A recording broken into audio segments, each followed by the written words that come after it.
You know, Yeah, I kind I'm of. only on camera here and there. You know. They kind of put it there, you know. Yeah. So, well, how'd the movie come along? Well, I'll ask you first. Yeah. How'd this come your way? Traditional agent? Kind of a traditional, a little bit non.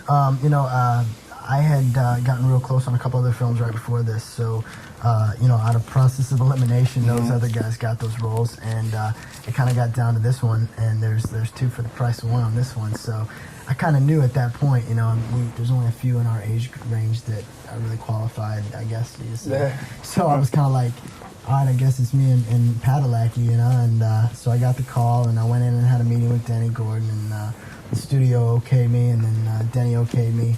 And then I had to wait for the ultimate decision, which was the girls. Oh, the yeah. girls have to okay you. And I'm like, dang, I'd known them before.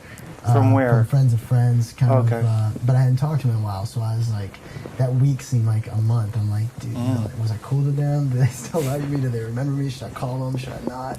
Did they remember you? Yeah, they did Okay. actually. And it was funny because I like a day before I found out, I saw them at a little eatery for breakfast, and I didn't go up to them. I didn't say anything. They didn't see me, and I was like, should I go up to them or not? I just didn't want to be that guy. You know? Right. So luckily everything worked out. You know?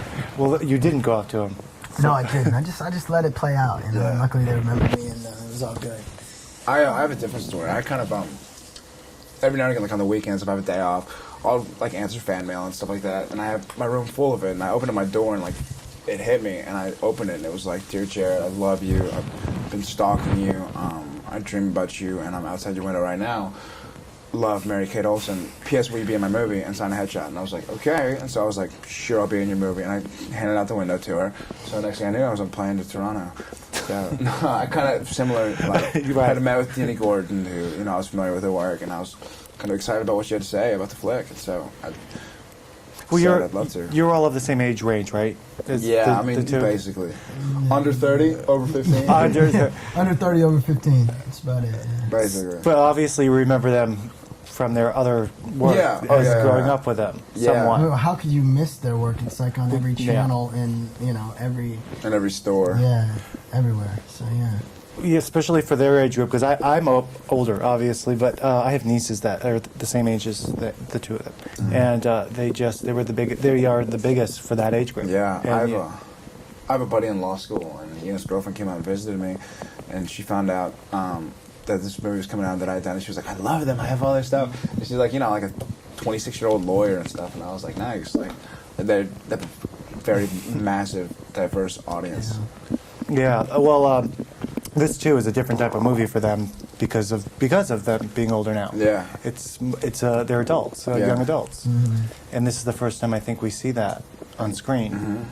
It's a big flick, and it's not one of they done TV movies, obviously tons and tons of them, and straight to video movies, but this is a big one, and they do it right, and they went all out with this, and they hired a nice cast, and they have great locations and great stunts and great this, great that, and they really did this movie right. Well, let's talk about what kind of movie it is. It's sort of a madcap caper movie. It is. Yeah, for the over 20s, kind of it'll be a throwback to Ferris Bueller. Yeah. I guess you could say, set in New York.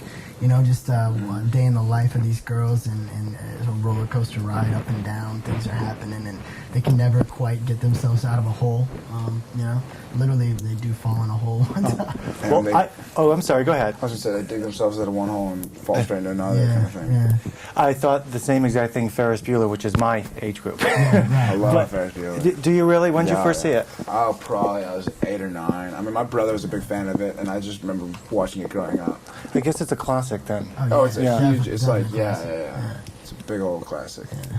And it's like 20 years old, I think, at least. Really? Is it really? Yeah, maybe, yeah. Somebody asked me that in a magazine interview the other day. They were like, you think this would be like the next type of classic like that? And I was like, yeah, that'd be really cool if it was, I guess, because I don't know anybody that hasn't seen Ferris Bueller. Yeah. So if that would be the case with this, that'd be the ultimate flattery. For sure. We've been wrapped, but nice to meet you. Nice to